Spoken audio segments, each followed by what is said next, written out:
es Álvaro Coronado y hoy voy a contarles sobre algunos tópicos que ocupamos durante el primer laboratorio, que se trató sobre la distribución de la temperatura en aletas. Lo primero que ocupamos para estudiar este fenómeno es la ley de enfriamiento de Newton, que dice que el flujo de calor por convección es la constante de convección por el área superficial por la diferencia de temperatura entre la superficie y el ambiente.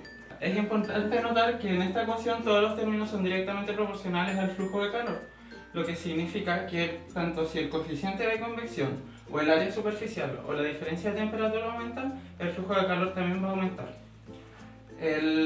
Lo que respecta al coeficiente de convección, nosotros podemos ver que este cambia dependiendo si la convección es natural o forzada. En el caso de convección natural, nosotros tenemos que en la superficie del sólido hay una variación local de temperatura, y esta variación local de temperatura implica un cambio en la densidad del fluido, lo que hace que estas masas de fluido se vayan moviendo respecto a las que están más frías.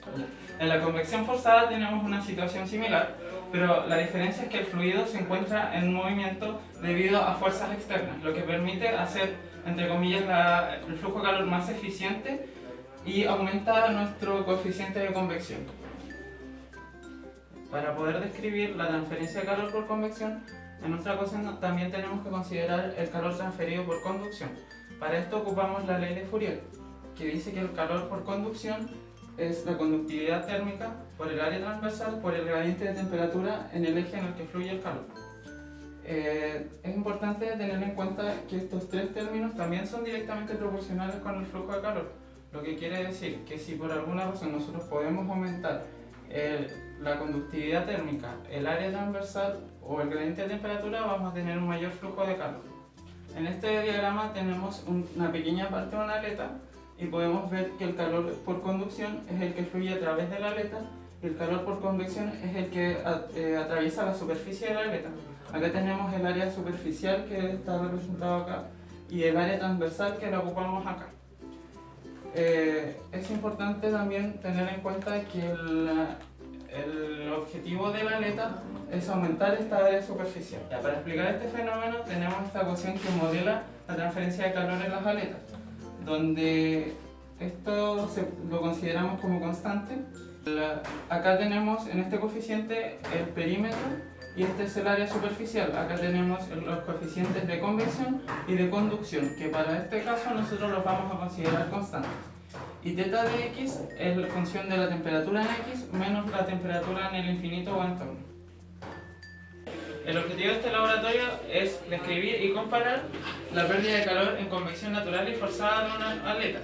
Para eso tenemos una aleta de acero SAE 1020 que tiene puestas 10 termocuplas. Y esta aleta está empotrada en una resistencia de Agustín, la cual le entrega calor. Nuestras termocuplas también están conectadas a un multímetro que entrega las diferencias de voltaje producidas por estas temperaturas. Y en este sistema también tenemos un ventilador que nos va a servir para estudiar la convección forzada.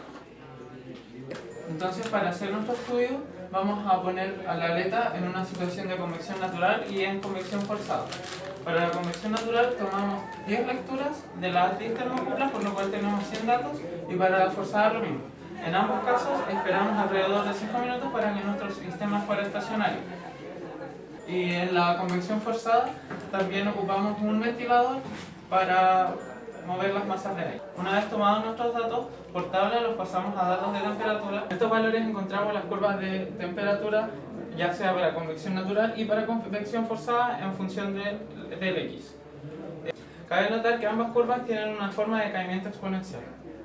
Acá tenemos la ecuación de la aleta, que resolviéndolo para las condiciones de aleta de largo finito, que serían que la temperatura en x0 sería la temperatura de la base y la temperatura en el infinito sería la temperatura del ambiente, llegamos a esta función de θ. Y luego con la ley de Fourier llegamos a esta expresión para el calor que sale por la base, que corresponde al calor que disipa la aleta. Que la velocidad con la que se transfiere el calor en la base corresponde a la potencia de la fuente. Con este valor y los valores conocidos, que son θ sub b, el coeficiente de conducción, el área superficial y el perímetro, podemos despejar nuestro coeficiente de convección experimental. Los valores para el coeficiente de convección obtenidos son mucho mayores a lo esperado.